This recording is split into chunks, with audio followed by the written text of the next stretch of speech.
Hey, this video is sponsored by Hitpoint Press and their Big Bad Booklet series.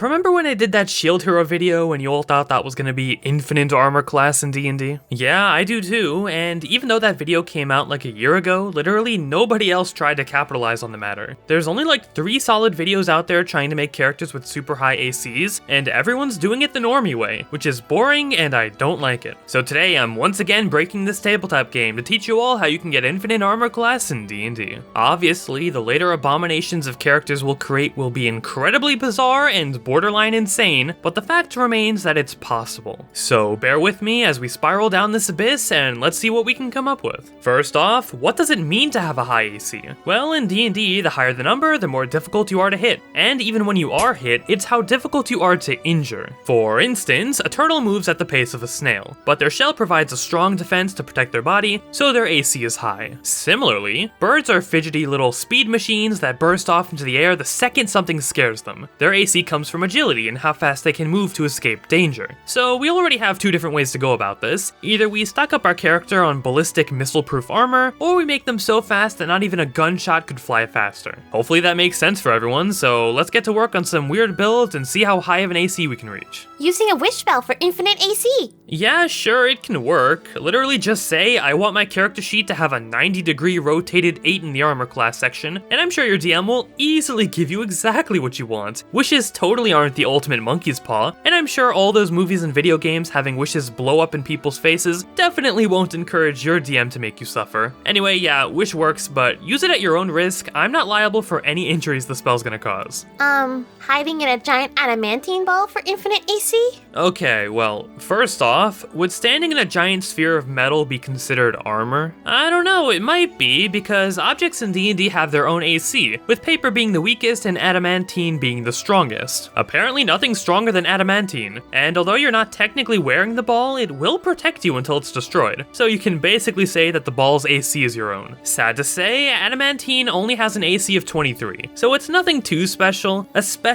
considering the ideas I have coming next. Abusing class and racial features to create an unholy abomination with an AC stronger than a giant adamantine ball? Yeah, a lot of people tend to do this build thinking they're hot stuff. Anyway, I'll go a bit into this one, but otherwise I don't really care because everybody does this build. So here's the average normie idea I came up with. A Warforged Paladin Wizard multiclass with a shield and a set of plate armor with the defense fighting style casting Shield, Shield of Faith, and Ceremony on themselves has an AC of 28. Considering that we don't need to encase ourselves in adamantine, I'd say this is way more viable. We're still not nearly close enough to infinite armor though, so let me get to some more insane builds. Surrounding yourself with 12 dozen stone defender mechs? Now this one actually has promise. Basically, a stone defender is a special little robot that gives people armor class if they're adjacent to them. What that means is we want as many of these things surrounding us as physically possible. Since multiple defenders can't be on the same square together, the best thing we can do is make ourselves bigger so more of them can surround us. With these 2 delicious potions, our size can increase to a terrifying 20 by 20 grid. If we position the robots in a cube around us, 152 stone defenders can protect our character at the same exact time. Since the little robot babies need to see the attacker to activate their armor skill, just put yourself in a giant room filled with mirrors and you should be good to go. That should make it so all the robots can see everything regardless to where the attackers are in the room. So, adding these robots to our AC, and keeping in mind we're still a decked out magical warforged, our armor class jumps to 788. At this point, the number doesn't even matter because either your opponent just flat out misses, or rolls a natural 20 and hits you through all your ungodly amounts of gear anyway. Yeah, that's right, it doesn't matter how much AC you have, a natural 20 on an attack will just pierce through it all. I guess it's more of a balancing thing, but I can't wrap my head around the idea that a random old man can throw a pebble at our character and still have a 5% chance of hitting us. Also, I'm sure a few of you D&D experts out there realize this already, but even though abusing these robots to give us an AC this high sounds impressive, it doesn't work this way at all in-game. Jeremy Crawford, the principal rules designer for D&D, mentioned in a tweet that abilities with the same name can't stack on top of each other. That basically means we can only have 1 stone defender protecting us at a time. Pretty wimpy, but that's how it is. But whatever. We're not doing this because it's practical, we're doing it because it's funny. So let's move on to the ultimate armor class build. Reading books for infinite AC? It sounds so odd, but this is honestly one of the best ways to do it. So, some of you might already know about the manuals of D&D.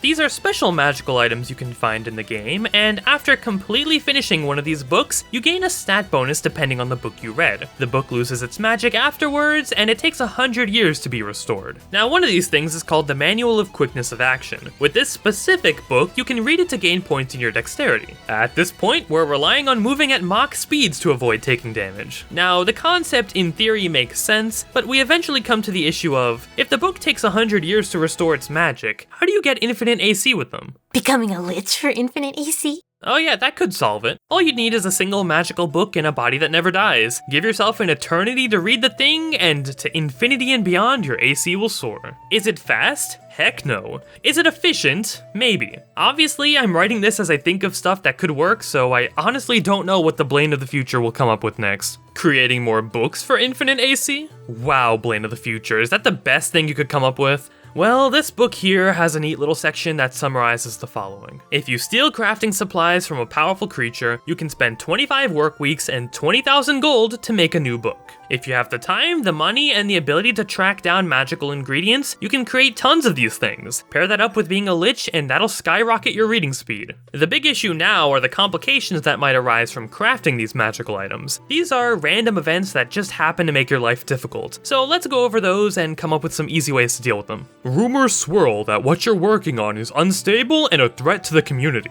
Just move to a different community. No one's forcing you to stay here. Your tools are stolen, forcing you to buy new ones. Were they so badly stolen to the point where I have no idea where they went? Either go track down who stole them and beat them up, or go buy some new ones. You're spending so much money on books that I don't think the price of your tools matters. A local wizard shows keen interest in your work and insists on observing you. Tell them if they're so keen on watching, then they'd better pull their weight and start helping. Maybe you could even finish some of your books faster. A powerful noble offers a hefty price for your work and is not interested in hearing no for an answer. Hire an assassin to kill them, and then kill the assassin so they don't spill your secrets. Nobody gets these books but us. A dwarf clan accuses you of stealing its secret lore to fuel your work. Travel to the other side of the world. Dwarves have short legs, so it'll take them a while to catch up to you. A competitor spreads rumors that your work is shoddy and prone to failure. Who honestly cares? We're not trying to sell these books to anyone, so give that random rumor spreader a good slap on the face and continue your work. Better yet,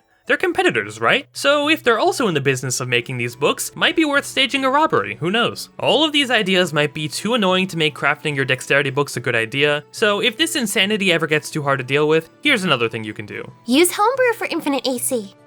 Yep, that works perfectly. I'm just gonna make a taco that when consumed gives you magical defensive taco shell powers, increasing your armor class to infinity. Wow, homebrew makes this so easy. Why didn't I do this before? So yeah, there's not a whole lot of easy ways to abuse armor class in D&D, and the last few setups aren't even practical. But it's still fun to see just how broken this game can get if you push the boundaries. To anyone who actually plans to pull some of this stuff off, I wish you luck. Unlike when we became both immortal and invincible at the same time in this video over here, infinite armor class seems like the type of mission best suited to be the main goal of an entire campaign. But what campaign could you possibly start this journey in? Well, it just so happens that this video was sponsored by the Big Bad Booklet series. Hit Point Press releases plug-and-play D&D campaigns that can be run on their own or connected to any ongoing campaign with ease. This month has Shen up for grabs, an underwater monster with multiple dangerous forms. If any of that sounds interesting, you can subscribe today using the link down below. And with that said, I'll see you all in the next video.